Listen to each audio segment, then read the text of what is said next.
ရေတောက်ရင်းနဲ့လူတွေလုံးမိတတ်တဲ့အမှားများကျွန်တော်တို့ခန္ဓာကိုယ်ရဲ့၃ပုံ၂ပုံရေတွေနဲ့ဖွဲ့စည်းထားပါတယ်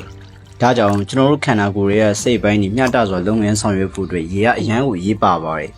်ဒါပေမဲ့လူတွေကရေကိုမှားယွင်းတဲ့နီလန်းအနေနဲ့တောက်သုံးမိနေတတ်ကြပါတယ်ဒီလိုမှားယွင်းတဲ့နီလန်းအနေနဲ့တောက်သုံးမိတဲ့အခါမှာခေါင်းတစ်ချမ်းကိုက်တာတွေအဆင့်မြင့်နာကျင်တာတွေအစာချေစနစ်အားနည်းတာတွေအရေပြားပြဿနာတွေသပင်ကျွတ်တာတွေနှလုံးနဲ့ကြောက်ကပြဿနာတွေစတဲ့ကျန်းမာရေးပြဿနာတွေနဲ့ကြုံတွေ့ရတတ်ပါတယ်စိတ်မကောင်းဆုံးချက်ကတော့လူဦးရေရဲ့69%လောက်ကရေရီကိုမှားယွင်းတဲ့နီလန်းအနေနဲ့တောက်သုံးပြီးလို့မရည်ရွယ်ပဲကျန်းမာရေးပြဿနာတွေနဲ့ကြုံတွေ့နေရပါတယ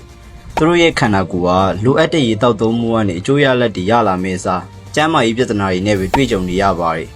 အဲဒါကြောင့်ဒီဗီဒီယိုမှာတော့ရေကိုမှန်ကန်တဲ့နီလန်းနဲ့တောက်သုံးတတ်စေဖို့အတွက်မျှဝေပေးသွားမှာဖြစ်တဲ့အတွက်ဗီဒီယိုလေးကိုအဆုံးထိလိုက်ပါကြည့်ရှုပေးကြပါဦးမိတ်ဆွေတို့ရေဆိုတော့ကျွန်တော်တို့ခန္ဓာကိုယ်အတွက်အရန်အရေးပါပါတယ်ရေသာမရှိရင်ကစီဓာတ်ပရိုတိန်းနဲ့အဆီရီးယားရလာတဲ့အာဟာရတွေကိုအသုံးပြုနိုင်မှာမဟုတ်ပါဘူးဘာလို့လဲဆိုတော့ရေကမရှိမဖြစ်လိုအပ်ပြီးအကျိုးရှိစေလို့ပါဒါပေမဲ့ရေကိုကျွန်တော်တို့တောက်ချင်တိုင်းတောက်လို့ရတယ်လို့မဆိုလိုပါဘူးဒီဗီဒီယိုထဲမှာတော့ရေကိုမှားယွင်းစွာတောက်သုံးနေကြတဲ့အကြောင်းရင်းတွေနဲ့ဘယ်လိုတောက်သုံးရမလဲဆိုတာတွေကိုအချက်၅ချက်နဲ့ပြောပြပေးသွားမှာဖြစ်ပါတယ်နံပါတ်1အစာမစားမီနဲ့အစာစားပြီးရေတောက်ခြင်းအစာစားပြီးရင်ရေတစ်ဖန်ခွက်တောက်ရင်စိတ်ကျေနပ်မှုရစေနိုင်ပါတယ်ဒါပေမဲ့ဒါကတင့်ခန္ဓာကိုယ်အတွက်အဆိုးဆုံးຢာတွေထဲကတစ်ခုပါအစာစားပြီးရဲ့အခါအစာချေဖို့ကူညီပေးတဲ့အနေနဲ့ခန္ဓာကိုယ်ရဲ့ပူချိန်ကမြင့်တက်လာပါတယ်အစာစားပြီးရနဲ့ရေတောက်တာအစာအိမ်ကိုအေးစေပြီးအစာချေရီကိုအားပြော့သွားစေပါတယ်ဒီလိုအားပြော့သွားတဲ့အခါအစာချေဖြတ်မှုကိုအားနည်းစေပြီးအစာတွေကိုမကြင်မညက်ဖြစ်စေပါတယ်ဒီလိုမကြင်ညက်တဲ့အစာတွေကခန္ဓာကိုယ်တွင်းထဲမှာပုတ်သွားနိုင်ပါတယ်အစာတွေပုတ်သွားတဲ့အခါတင့်ခန္ဓာကိုယ်ကအဲ့ဒီအစာကနေရလာမယ့်အာဟာရဓာတ်တွေကိုမစုပ်ယူနိုင်တော့ပါဘူးအဲ့ဒီကနေအစာအိမ်မှာလေးထတာတွေဘိုက်ကယ်တာတွေနဲ့အချင်းပေါက်တာတွေလိုမျိုးပြဿနာတွေကိုဖြစ်စေနိုင်ပါတယ်အဲ့ဒါကြောင့်ချို့လူတွေကပြောကြပါတယ်သူတို့တွေကကျန်းမာရေးအတွက်ကောင်းတဲ့အစာတွေကိုစားတယ်ရေလုံးလုံးလောက်တောက်တယ်ဒါပေမဲ့ဝိတ်မကျသွားဘူးလို့ပြောကြတယ်တကယ်အကြောင်းရင်းကတော့သူတို့တွေကအစာမစားမီဒါမှမဟုတ်အစာစားပြီးရဲ့နောက်မှာရေချက်ချင်းတောက်ကြလို့ဖြစ်ပါတယ်ဒီနေရာမှာကျွန်တော်ပေးချင်တဲ့အကြံပြုချက်ကတော့အစာစားပြီးချင်းရေတောက်မဲ့အစားပါးစပ်ကိုရေနဲ့ပလုတ်ခြင်းလိုက်ပါဒါကတကယ်အထောက်အကူဖြစ်စေပါတယ်နံပါတ်2ရေကိုငမ်းမရတောက်ခြင်းယနေ့ခေတ်လိုလင်းမြန်တဲ့ဘဝနေထိုင်မှုမှာလူတွေကရေကိုစိတ်ထဲသိမ့်မထားပဲတောက်တတ်ကြပါတယ်ဒါယုံရခက်နိုင်ပေမဲ့မိတ်ဆွေတို့ရဲ့ရေတောက်ပုံကနေမိတ်ဆွေတို့ရဲ့ဘဝတွေကိုကြီးကြီးမားမားကွာခြားသွားစေပါတယ်မိတ်ဆွေတို့ကရေကိုတအားမြင်မြင်တောက်မယ်ဆိုရင်ခန္ဓာကိုယ်ကဒါကိုလက်မခံပဲစီးရနေတစ်စင်အမြန်ပြန်လဲစွန့်ထုတ်ပါတယ်အဲ့ဒီခါခန္ဓာကိုယ်ကရေဓာတ်ပြန်လဲခန်းချောက်သွားပါတယ်ဒါမိတ်ဆွေတို့လိုချင်တဲ့ပုံစံနဲ့ဆန့်ကျင်ပဲဖြစ်နေမှာပါဒါအပြင်ကျွန်တော်တို့အစာရင်ကအက်ဆစ်ဓာတ်ပါပါတယ်ဒါပေမဲ့ပါးစပ်ထဲကတတွေးကတော့အယ်ကလီဓာတ်ပါပါတယ်တတွေးရဲ့အလုပ်ကတော့အစာရင်ထဲမှာရှိတဲ့ acid ကိုထိန်းညှိပေးဖို့ဖြစ်ပါတယ်မိတ်ဆွေတို့ကရေကိုခက်မြင်မြင်နဲ့အငမ်းမရတောက်လိုက်ရင်တတွေးတွေနဲ့ရေကများများဆဆရောထွေးသွားတော့မှာမဟုတ်ပါဘူးဒါလို့ဆိုရင်အစာရင်ကအက်ဆစ်ဓာတ်များလွန်းတဲ့အနေအထားမှာရှိနေအောင်ပါအဲ့ဒါကြောင့်အစာမကြေတာတွေအချင်းပေါက်တာတွေဘိုက်ပွားတာတွေနဲ့ကိုယ်လေးချိန်တက်တာတွေစတဲ့ပြဿနာတွေဖြစ်နိုင်ပါတယ်မိတ်ဆွေတို့ရဲ့အစာရင်ကအာဟာရတွေစုပ်ယူပြီးစွန့်ပစ်ပစ္စည်းတွေကိုဖယ်ရှားဖို့ရုန်းကန်နေရပြီဖြစ်ပါတယ်ရေတောက်နည်းအမှန်ကတော့ရေကိုဖြည်းဖြည်းချင်းတောက်ရမှာဖြစ်ပါတယ်အဝါချေချေပလင်းနေနဲ့ရေတောက်တာမျိုးရှောင်သင့်ပါတယ်ဖန်ခွက်ဒါမှမဟုတ်ရင်ပိုက်နဲ့စုပ်တောက်ဖို့အကြံပြုချင်ပါတယ်နံပါတ်3ရေခဲရေတောက်ခြင်းတနေ့တာအလုပ်တွေနဲ့ပင်ပန်းခဲ့ပြီးနောက်မှာတော့အိမ်ပြန်ရောက်တဲ့အခါမှာရေခဲတက်တာစီပြေးပြီးရေအေးအေးလေးတောက်တတ်ကြပါတယ်ဒါပေမဲ့ဒီအချင်းကအန်ဒီရရှိပါတယ်ရေခဲရေကလေချောင်းနာစေနိုင်ပါတယ်ပိုဆိုးတာသွေးကြောတွေကိုကျုံစေပြီးအစာချေတာကိုနှေးစေပါတယ်အေးခံထားတဲ့ရေဟာအစာအစာတွေစီကရလာတဲ့အဆီတွေကိုပုံမခဲစေနိုင်ပြီးဒီအဆီတွေကိုခြေဖြတ်ဖို့အတွက်ပုံမခက်ခဲစေပါတယ်နောက်ထပ်တက်ရောက်မှုတစ်ခုကတော့အစစ်အမြစ်ကြိုက်ခဲခြင်းပါလေ့လာမှုတွေရာရေခဲရေကနှလုံးခုန်လုံးကိုရှော့ချပေးနိုင်ပါတယ်အကောင်းဆုံးရွေးချယ်မှုကတော့အခန်းအပူချိန်အတိုင်းရှိထားတဲ့ရေဖြစ်ပါတယ်မိတ်ဆွေတို့ကရေအေးအေးလေးကြိုက်တတ်တဲ့သူဆိုရင်တော့မြေအိုးထဲကိုရေထည့်ပြီးတော့တောက်သုံးကြည့်ပါတောက်ရေအိုးစဉ်ကရေဟာတဘာဝအတိုင်းအေးမြပြီး pH ပမာဏကိုလည်းမျှတစေပြီးတော့အညစ်အကြေးတွေကိုလည်းဖယ်ရှားပေးနိုင်ပါတယ်ပိုကောင်းတာကတော့ကြက်သီးနွေးရည်လေးကိုတောက်တာပိုကောင်းပါတယ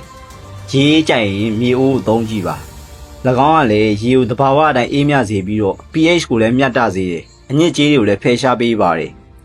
နံပါတ်4ရေလွင်ကျွံတောက်ခြင်းတချို့လူတွေကသူတို့ရေမစားဘူးဆိုရင်တော့ရေတွေကိုအများကြီးတောက်လို့ရှိပါတယ်ရေများများတောက်လေပိုအကျိုးရှိလေလို့ယုံကြည်ထားတဲ့အတွက်ဖြစ်ပါတယ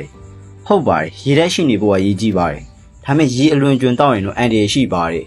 ရေအလွန်ကျွံတောက်ခြင်းဟာခန္ဓာကိုယ်ရဲ့စားနဲ့လျက်လိုက်ရည်တွေကိုပျော်ဝင်စေပါတယ်ဆိုဒီယမ်ကဆဲရီရဲ့နဲ့ဆဲရီရဲ့တဝိုက်မှာရှိတဲ့အရည်တွေကိုမျှတအောင်ကူညီပေးပါတယ်ရေကိုအလွန်ကျွံတောက်လိုက်ရင်တော့ဆဲလ်တွေရဲ့အရည်တွေကဝင်သွားပြီးဖောရောင်တာမျိုးတွေဖြစ်သွားစေနိုင်ပါတယ်အုံနောက်ဆဲတွေဖောရောင်လာမယ်ဆိုရင်အလွန်အန်ဒီများပါတယ်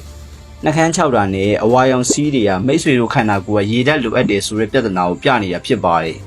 ကိုယ်ခန္ဓာကိုယ်ကပြောတဲ့လက္ခဏာတွေကိုနားထောင်ပြီးရေကိုလိုအပ်တဲ့လောက်သာတောက်သုံးသင့်ပါတယ်နံပါတ်5မတ်တက်ရက်ပြီးရေတောက်ခြင်းလူတော်တော်များများကမတ်တက်ရက်လျက်ဒါမှမဟုတ်လမ်းလျှောက်နေရင်ဒါမှမဟုတ်ပြေးနေရင်လည်းတောင်မှရေတောက်တတ်ကြပါတယ်ဒါမဲ့ဒါအကျမ်းမာရေးအတွက်မကောင်းပါဘူးမတ်တက်ရက်နေတဲ့အခါမှာမိတ်ဆွေတို့ရဲ့ကြောက်ကရေကိုမှန်ကန်စွာစစ်ထုတ်နိုင်မှာမဟုတ်ပါဘူးဒီအနေအထားမှာတော့မိတ်ဆွေတို့ရဲ့ကြွက်သားတွေနဲ့အာယုံကြောစနစ်တွေကတင်းမာနေပါတယ်ဒါလို့အချိန်မှာခန္ဓာကိုယ်ကရေကိုစုပ်ယူဖို့အတွက်ခက်ခဲစေပါတယ်ဒါခန္ဓာကိုယ်ရဲ့အရည်ဓာတ်မြတ်တမှုကိုအနှောက်အယှက်ဖြစ်စေနိုင်ပါတယ်ပိုရှန်တဲ့အရည်တွေကအဆစ်တွေရဲ့မှာစုစည်းနိုင်ပြီးတော့အဆစ်အမြစ်ရောင်ရမ်းတာမျိုးဖြစ်စေပါတယ်ထိုင်လျက်အနေထားနဲ့ရေကိုဖြည်းဖြည်းချင်းတောက်တာပိုကောင်းပါတယ်ဒါတွေကရေတောက်ရင်းနဲ့လူတွေလှုပ်လေ့ရှိတဲ့အမှားတွေဖြစ်ပါတယ်ကဲဒါဆိုရင်ရေကိုဘယ်အချိန်မှာဘလောက်ပမာဏနဲ့ဘယ်လိုပစ္စည်းမျိုးတွေနဲ့တောက်တင်လဲဆိုတော့ပြောကြည့်ကြရအောင်ပါဘယ်အချိန်မှာရေတောက်ရမလဲရေစားတဲ့ခါတိုင်းရေတောက်ပါဒါပေမဲ့အဲ့ရထပြီးရနဲ့ရေတောက်တတ်တဲ့အကျင့်ကိုတော့မွေးမြူပေးပါမနေ့ကင်းမှာထွက်တဲ့တတွေးဟာအစာရင်အက်ဆစ်ကိုထိန်းညှိပေးရမှာပိုပြီးအစွမ်းထက်ပါတယ်ဒါကြောင့်မနေ့ကင်းမှာရေမချိုးခင်ရေရင်တောက်ပါအစာစားချိန်တစ်ခုနဲ့တစ်ခုကြားမှာရေကိုတောက်နိုင်ပေမဲ့အစာစားချိန်အတွင်းမှာတော့မတောက်ပါနဲ့ရေတောက်တဲ့နေရာမှာအစာမစားမီအနည်းဆုံးမိနစ်30ကွာဟပြီးတခါအစာစားပြီးတဲ့တနားရီကြာအောင်ကွာဟပြီးမှတောက်ပါရေဘယ်လောက်တောက်ရမလဲရေပမာဏဘယ်လောက်မှန်မှန်ကန်ကန်တောက်ရမလဲဆိုတာကတော့မိတ်ဆွေတို့ရဲ့ခန္ဓာကိုယ်ပုံစံကိုယ်လေးချိန်လှုပ်ရှားမှုစင်းနဲ့ယာတိဥရုအပေါ်မူတည်ပါတယ်အသီးအနှံနဲ့ဟင်းသီးဟင်းရွက်တွေကနေလည်းရေဓာတ်ကိုရရှိပါတယ်အဲဒါကြောင့်လူတိုင်းအတွက်ပုံသေးဘယ်လောက်တောက်ရမလဲဆိုတာမျိုးတော့မရှိပါဘူးမိတ်ဆွေတို့ခန္ဓာကိုယ်ကဘယ်လိုတုံ့ပြန်မလဲဆိုတာကိုကြည့်ပြီးလိုက်လျောညီထွေဖြစ်အောင်တောက်သုံးရမှာဖြစ်ပါတယ်ပုံမှန်အားဖြင့်တော့တစ်နေ့ကို 2.5 လီတာကနေ3လီတာအကောင်းဆုံးပမာဏဖြစ်ပါတယ်ဘယ်လိုပစ္စည်းမျိုးတွေနဲ့ရေတောက်ရမလဲရေကိုတန့်ရှင်းတဲ့ရေဘူးတွေတိုင်းမှာထည့်ပြီးတောက်သုံးနိုင်ပါတယ်ဒါပေမဲ့ကြီးနဲ့လှုပ်ထားတဲ့အိုးတွေမှာထည့်တောက်တာကတော့အကောင်းဆုံးအကျိုးကျေးဇူးကိုရရှိနိုင်ပါတယ်ရေကိုကြီးနဲ့လှုပ်ထားတဲ့အိုးထဲမှာတစ်ညလုံးတူလောင်ထားပါမိတ်ဆွေတို့အနီးနားမှာရှိတဲ့တစ်သားမျက်နှာပြင်ပေါ်မှာတင်ထားပါအဲ့ဒီရေကိုနက်နက်စောစောမှာတောက်ပါကြီးနဲ့လှုပ်ထားတဲ့အိုးကနေဓာတ်ရိုက်ခတ်ယူပြီးတောက်ပါအခြားရေဘူးတစ်ခုခုတွေကိုပြောင်းထည့်ပြီးတောက်တာမျိုးမလုပ်ပါနဲ့ဒီကြီးနဲ့လှုပ်ထားတဲ့ရေအိုးတွေကရေကို3လလောက်တောက်ကြည့်ပြီးရလက်ကိုမြင်တွေ့ရမှာဖြစ်ပါတယ်ရေဟာကျွန်တော်တို့ရဲ့အသက်ဖြစ်ပါတယ်ရေကိုမှန်မှန်ကန်ကန်တောက်ရင်ကျန်းမာရေးပြဿနာတွေကိုဖြေရှင်းပြီးသားဖြစ်တဲ့အတွက်မှန်မှန်ကန်ကန်တောက်သုံးကြဖို့အတွက်အကြံပြုလိုက်ရပါတယ်